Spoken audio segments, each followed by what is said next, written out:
Hello, welcome back to the podcast, or welcome if you're new here. My name is Ourielle, and today we're doing a standard podcast episode. Okay, so I actually embarrassingly do not have my one and only finished knitted object to show you, which is very, very frustrating because I finished my Easypeasy bandana by Susanne Muller. It came out beautifully. It was this pastel, rainbow, sparkly scarf. I finished it and now I don't have it anywhere to show you guys, which is absolutely bizarre. So hopefully by now there should be some b-roll to show that it existed and that it was done. Yeah, it was this magical little triangle scarf that was rainbow and sparkly and beautiful. I blocked it. It came out really gorgeous. I think this is a fantastic pattern for beginners. I don't really have much to say about it besides I want to make another one with slightly different proportions just because it was an easy project to work on. It took less than a week to finish, blocked out beautifully. I just don't really have an occasion to wear a small little triangle scarf right now, which is why I think I just lost track of it. But yeah, I guess, if I can find a picture of it, I'll post a picture of it and, we can see a little bit of the footage. And if I can't, then it is what it is. And it's gone. But that was probably the most disappointing part of this.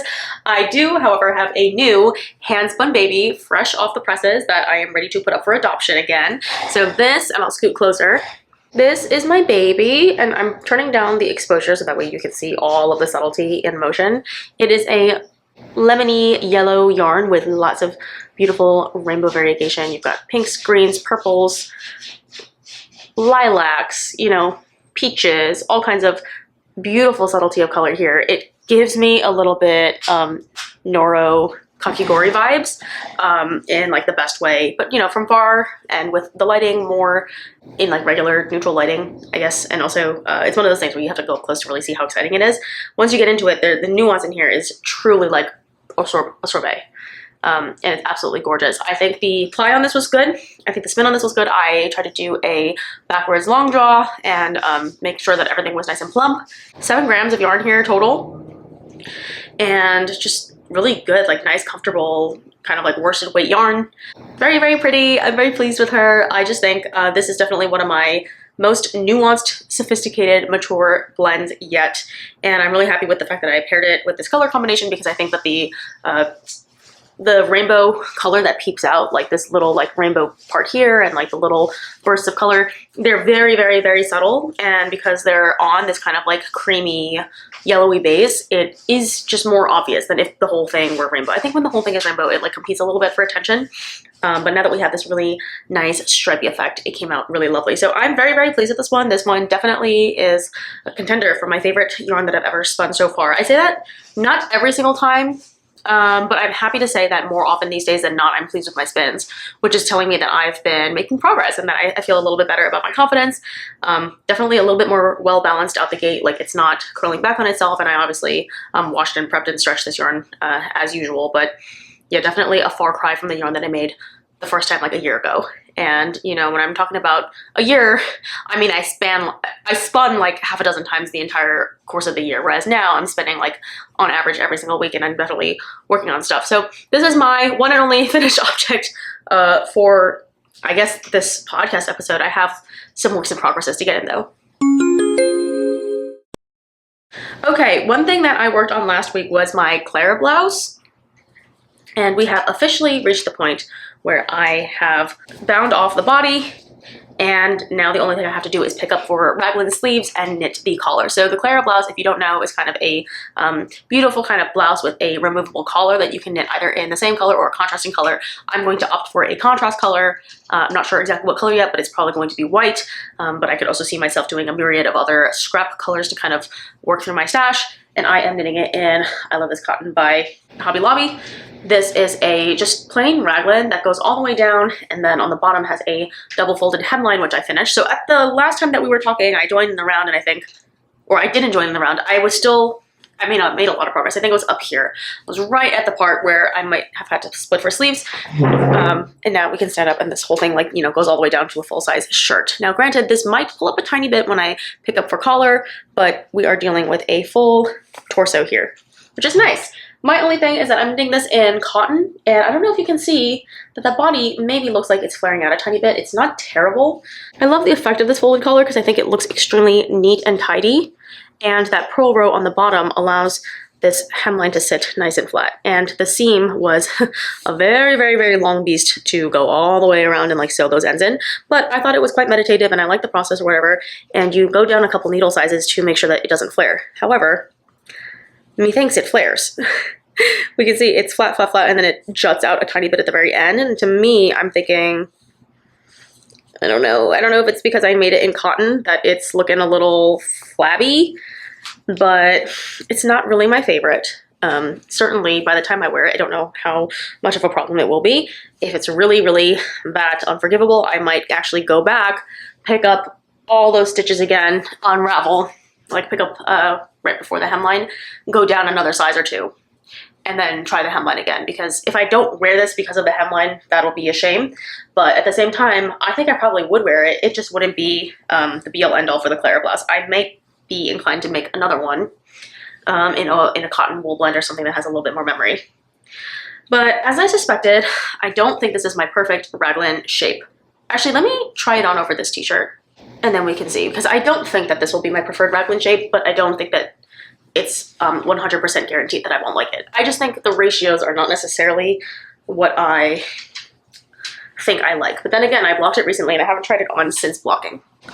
Yeah, I think these armholes are just a little bit, like they're still a little bit too bulky because again, you're gonna cast on some more stitches here. I would prefer for them to be just slightly snugger because I don't like the way that that flares out, you know? It's just not the most flattering look. And of course, it's not going to be that dramatic because the stitches will be pulled in a little bit, but I would have preferred a smaller raglan on this side. It's just not my favorite. I think there's like a couple of different raglan proportions I could have done, you know, maybe taken 2 stitches off of this side, 2 stitches off of that side, and just like move the numbers a tiny bit so that either my total number of cast on stitches was different or, you know, whatever. But all in all, I'm happy to have a cotton top that is an actual sweater because I don't know, the ranunculus is so lightweight. I think for me, I must be weird in that I don't really like for my garments to be very light. I think it's definitely novel, but I don't really value a lightweight garment. I've never picked up a sweater in the store and been like, oh, I love how light it is. I love how insubstantial it feels. And this is again going to be a hot take, but I like how hefty cotton feels. I like when sweaters are heavy. I like when they feel like a blanket. I like when they hang on me. I like the point of like a nice heavy drape.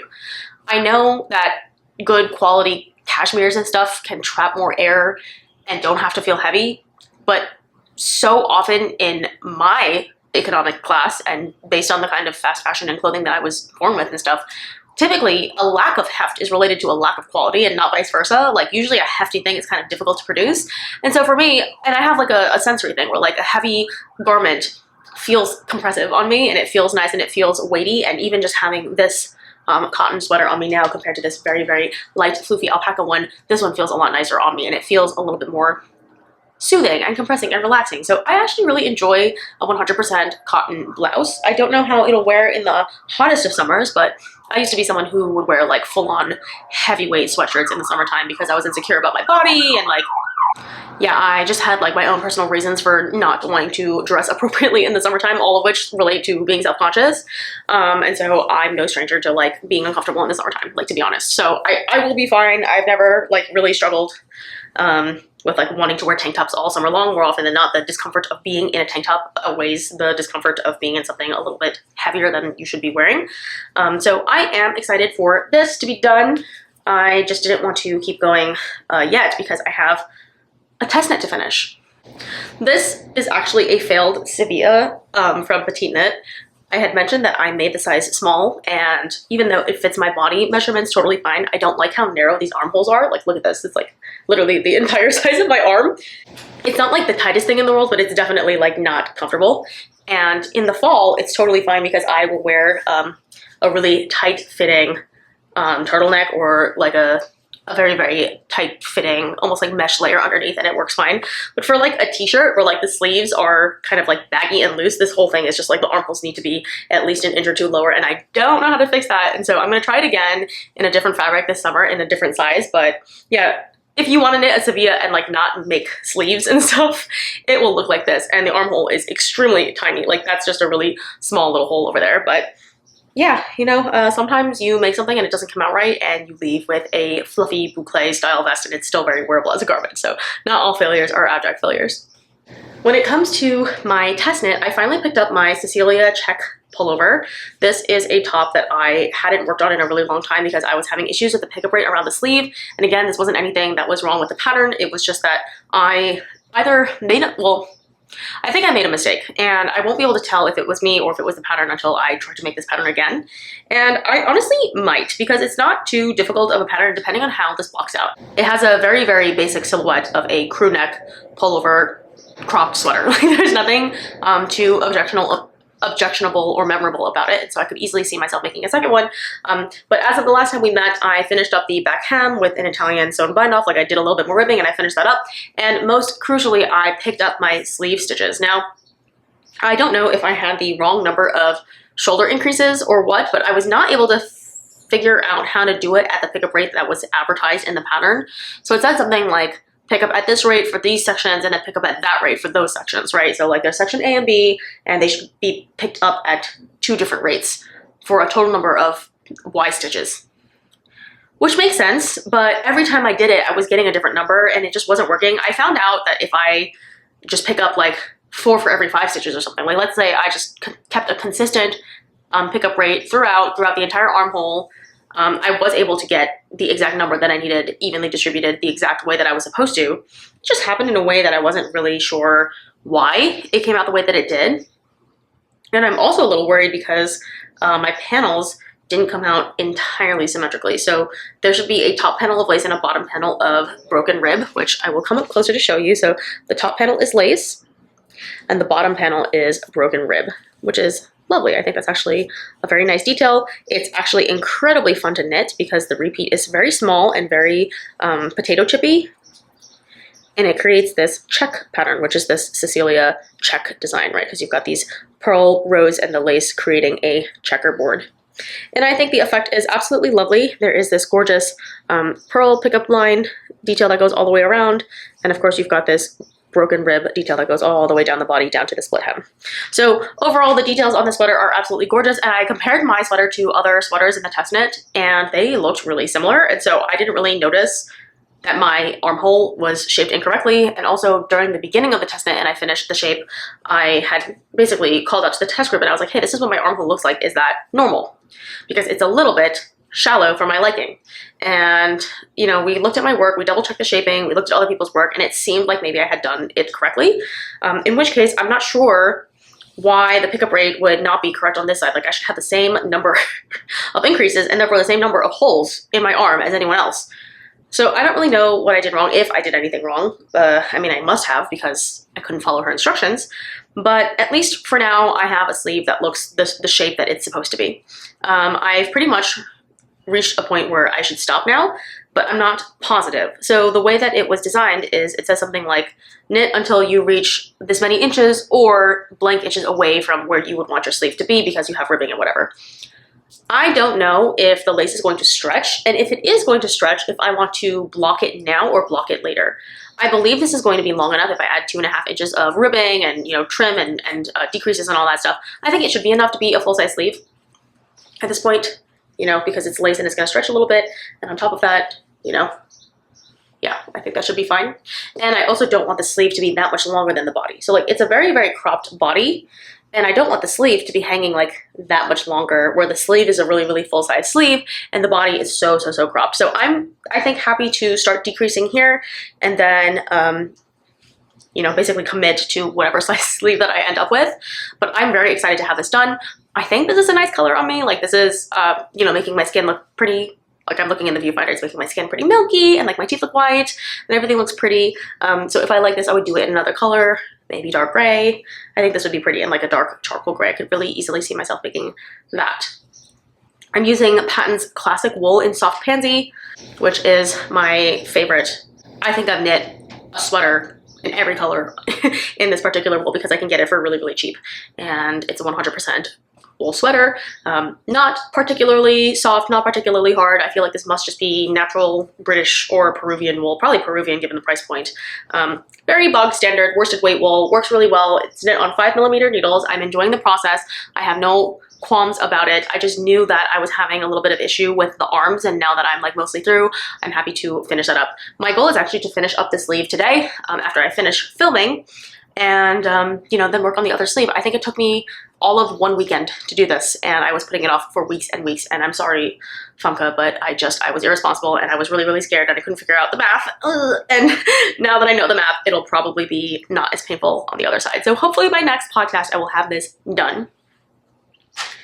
And then the other thing I did, I was so productive, guys, I was really good at this, is I worked on my drift sweater. I think last time I mentioned that I didn't know where I was or how much yarn I would have. Well, I finished the 4th stripe. So now I've officially finished the 4th stripe, and I did also officially block my sweater. It stretched out a lot during the blocking process, and then it dried, and now it's not so big anymore. But this is where we're looking with 4 final stripes. I'm supposed to just do a little bit more of this candy color and then bind off at the very end. We had every permutation and combination of solution possible, but what everyone said unilaterally was do a double folded collar, but make the inside a different yarn texture, so that way you don't have to waste your very, very valuable yarn. So that was a great piece of advice, which I think I'm going to take. In terms of whether or not I need to add another stripe, I don't think I'll know until I do a collar. And then I had some people say that maybe I should just do this as a vest and not as a sweater with sleeves, but I don't really like the idea of doing that. I think this would not look that great as a vest. I think this needs sleeves to be its full self, but I mean, I guess I could, you know, see where it goes. But yeah, I don't necessarily think it would look that great sleeveless, and because it has kind of a deep drop shoulder, there's not that much sleeve to do anyway, especially considering a lot of it is going to be more of this ripple stripe. So I think by next week, I'm going to try to have picked up for the collar and maybe finish the collar, and then we can get a better view of how these 4 stripes are going to position themselves on my body when the neckline pulls up significantly. So yeah, we're kind of running down to the wire now. We've got around 1.5 balls of actual main body yarn, and then however the fuck much this is, like this much contrast color, which I think should be enough to add an extra stripe into the body, just like willy-nilly. It's like 4 rows across the body stitches. I don't think it would be too crazy. Yeah, that's the ripple sweater. I am feeling a little disillusioned with this in the sense that the color scheme is really just like not something I'm gravitating towards right now. I'm gravitating towards this project because it's a project that I'm mostly done with, but not because it's a project that I really see myself desperately enjoying, like significantly. And it sucks because I bought these yarns because I like the yarns individually as things that I really, really enjoy. And that's kind of the beast that I'm dealing with. I just find that projects that are made with yarns that I am drawn to are not necessarily projects that I want to wear and finish. Projects that I want to wear and finish are not necessarily projects that like are joyful to knit in the moment. And it's just an everlasting tug of war back and forth between like the 2 wolves inside of me. The one wolf that loves pastel yarn and the other wolf that does not want to wear pastel yarn. It's just like very, very difficult and frustrating. But you know, it's a good problem to have, I guess. You know, creatively, I don't feel like I'm in a rut, at least, I could say. Yeah, and whether or not I want to make another drift sweater is kind of like off the table right now because there's so many other things that I want to make. In my last podcast, I said, hey, I might actually be willing to spin if someone were willing to finance it and just kind of like send me fiber, and then I can pass along the yarn when I'm done with it because I just want the experience of making the fiber.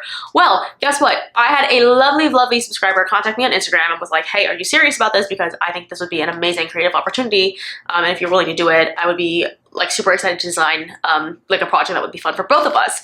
And Jay and I went back and forth and we talked about different fibers, some ideas. I said, honestly, like, girl, whatever the hell you want, you know, put it together in a bundle. We can like creatively collaborate, but like really I'm open to anything because I don't have that much experience with different fibers and different yarns and all that jazz. I'm new, I'm fresh as a baby. I don't have like that much pickiness in me because I'm not qualified enough to really have like that many opinions on fiber and stuff. I can maybe give you some artistic suggestions, but besides that, it's all you, baby. I'm just like your labor, right? So Jay sent over a little wish list board with lots of like ideas and yarns and fibers, and we kind of talked about different combinations and like the way that it would look and what are we thinking about. Long story short, they bought me 3 different fibers and it was amazing. I don't have them like pure anymore because I've been, well, spinning it. I'm working on a whole video to document this project, so like no extreme spoilers, or like if you want the whole vlog, you're gonna get the vlog separately. I think it'll be really fun. But I got 4 ounces of New Zealand wool with pink sari silk, 62.5% Polworth, and 37.5% wool viscose tweed. And then the last one I got to work with is Shetland wool and sari silk. So lots of new wools for me to try. I've tried Blue Face Leicester and Merino before. I've never tried Polworth, Shetland, or New Zealand wool. So like every single wool was brand new. I have found a couple of new things, but in the meantime, when we had talked about our ideas, we decided that we wanted a really, really dimensional, pinky, dark, grayish brown marl. We wanted it to be plied on itself.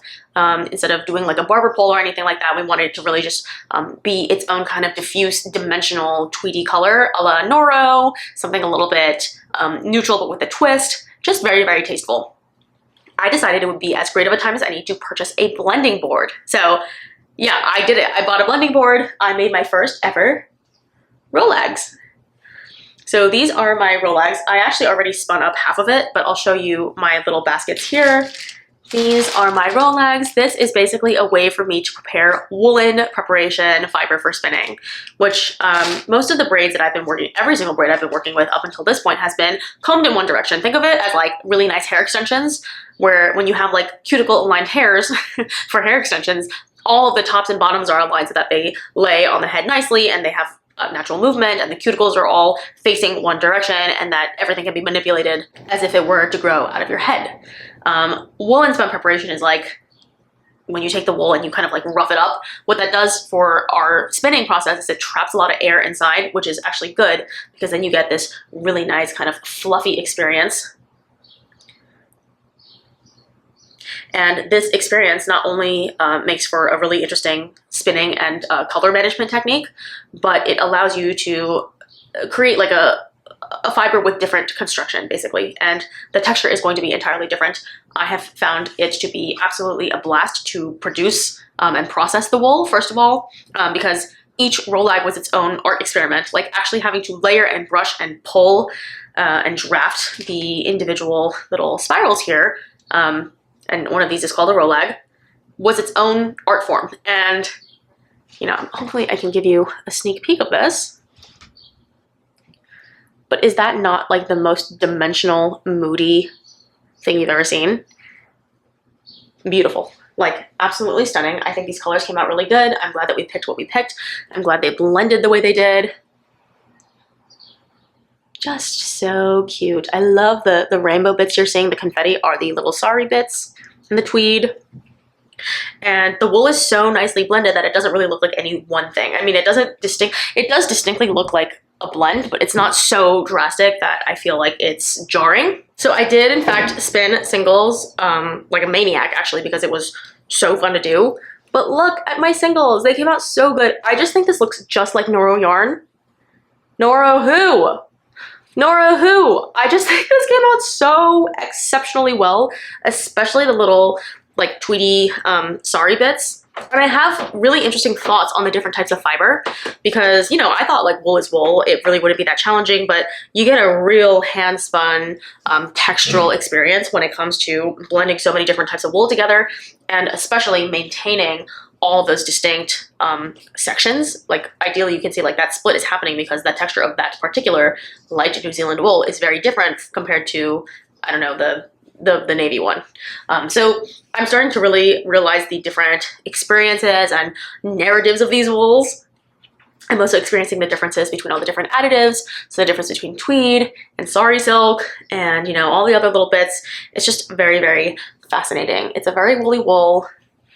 I just think it feels so much like Noro yarn. You know, my patron is going to get a decent chunk of product afterwards because it's 12 ounces of yarn total and I'm spinning it at a fairly small gauge, and when I apply it on itself it's either going to be a 2 or 3 ply, but it's going to be a fairly nice sizable kind of product. So working really, really well so far. I'm very pleased. Yeah, this whole experience has been so lovely. I'm obviously not inclined to like open myself as a sweatshop and be like, everyone send me fiber. I'm just gonna like work for free forever because it's definitely taken away time from doing other knitting projects and you know, other things that I normally would do, right? But once in a while, I think I would definitely open my books for like an occasional collaboration, like an artistic collaboration like this, because it's been really, really fun so far. The process of coming up with an idea and coming up with mock-ups and problem solving and solutions and like the whole back and forth about like kind of walking through a creative process and what we want the end product to look like beforehand and seeing what it looks like now. Of course, it's very different from what I imagined in my head, but in a fascinatingly positive way. Like, it's been nothing but amazing so far. So definitely would be open to doing this again. I hope it was like a great experience for them, but so far it's been like nothing but positive. I really enjoyed being able to try all these different new yarns. I also received as a gift needle stoppers, and let me show you, they're really cute. Now, I think this was just a thank you. So Jay placed an extra little order for stitch markers. I got these little cats in baskets, which of course match my little kitty cats, and I'm really pleased about these ones. The seller actually ran out of the stock that they were supposed to send me, so they just sent me a bunch of like oopsie types. So I got basically like 6 sets. I am notorious for not having needle stoppers when I definitely should. The next one I have is a little boba and then a little sweater. Of course, I wish they matched, but these are the cutest things ever. I'm having a really, really great time with this whole like fiber spinning project. Oh, and the thing that I forgot to mention is where this fiber came from. All this beautiful fiber is coming from Walnut Farm Designs. If you have ever searched fiber on Etsy, you've definitely seen them because they are extremely gorgeous and popular. I've definitely seen their stuff around before, and now I can, you know, personally testify that this stuff is amazing, and I'm like happy to buy from them again. I would love to, yeah, like try more fiber in the future. It came extremely fast. I think we ordered it on like a Monday or a Tuesday, and it got there on like a Thursday or Friday. So very, very fast shipping. I think it's because I'm close to Pennsylvania, but the whole experience so far has been absolutely amazing. I can't wait to show you this as a finished product, as like a final spin. Once I get these last 6 ounces out and onto bobbins, I think we'll be right as rain. I need a kombucha break. Let's talk acquisitions. I don't have traditional acquisitions, no yarn purchases actually. I've been very good about yarn. I think it's because summer knitting is incredibly unsexy. But I do have some new 3D print objects to share. I'm going to share my Pyrex container. This is so freaking cute. So my partner printed me what is a very iconic Pyrex set, but I asked for it in black and white because I like the kind of gothic, minimalist, folksy look. Specifically when it's black with white florals. It's a motif or a style that I really, really enjoy. Of course, I could have chosen any other combination of color, but I just thought that this would be a nice little subversion of the traditional white and blue Pyrex. I thought it was so like clever and cute to have like a little Pyrex container for your knitting. This is perfect for like a couple of balls of yarn and having like socks or a small scarf project. Obviously, it's not gonna fit an entire freaking sweater, but I do think a tank top could roll up nicely, a bralette, something small and demure. This lid fits so nicely. That fit is just really good. And if I can direct your attention to right up here, this is where your yarn will come out. It's such a demure little hole, and as you can see, I'm kind of tipping it. This lid is pretty solidly on there because that seal is pretty good. So the whole thing looks really nice. It's very nice and clean. You know, like just... yeah, it just looks good. I'm so pleased with this. This is like an incredibly, exceptionally beautiful piece. The top is made with translucent PVC. The top is made with translucent filament. So it has kind of the classic little star shape, which I think is extremely cool. And it's not a convex lid, unfortunately, so you don't get an extra ½ inch of lid space, but you do get a very beautiful dimensional lid. It just is very, very sturdy, very pretty, and the infill is a star shape, so it's not completely solid, but you do get that really beautiful effect. So I'm very, very pleased with this yarn bowl, and in this yarn bowl are potentially some 3D printed notions, because the first video, although the numbers didn't kill, people were enthusiastic about a part 2. So I will give you a small preview of what's going on here. I have a container that says Stitch Witch on it. And no, I didn't design this. This wasn't a design that we have. I have numbered stitch markers. I have a colorwork yarn gaiter, magnetic. I have several gauge counting tools, some foldable, some not. Row counting notions that you hang onto your needles. a manual row counter that hangs on the side of your project, a device that's supposed to help my ball winder stay in place so I don't have to rattle it around, and a card full of needles so that way you always have flat pack needles everywhere you go. So look forward to 3D printed knitting gadgets review part 2. I think I'll probably need at least a month to like get that started because there's so many other things that I need to do first, and I also need to test all these gadgets and actually use them. And for now, I don't need something like a row counter gadget thing, and so I don't want to like review it. Like obviously it printed fine, but I don't want to review it before I realize how functional it is as a knitting gadget first. But I am really grateful for my partner printing all of this stuff very tediously and like going through, and yeah, just like he was so excited to see all of your comments in the 3D printed video, and he was like listening to what people were saying, and he was like, oh my god, I have to get started on printing all the knitting notions that are saved in the folder. And so yeah, he worked very, very hard to get all those done. And I feel bad because I'm going to need a lot of time to test them. But yeah, if we're very, very kind and supportive, we can look forward to a part 2 coming up very, very soon. Thank you so much for being here. I have already talked your ears off. Let me know what you are working on and give me some recommendations for what I might want to cast on in the future. I am thinking about the Tolsta tank or the Tolsta tee because I just have been thinking about it for too long, and I think it's about time that I just make myself a freaking summer t-shirt. But besides that, I've been pretty good. I haven't really like purchased anything so far. You know, summer has been really unglamorous and unsexy in the ways of yarn and knitting. I just haven't really had anything that really compelled me recently, so it is what it is.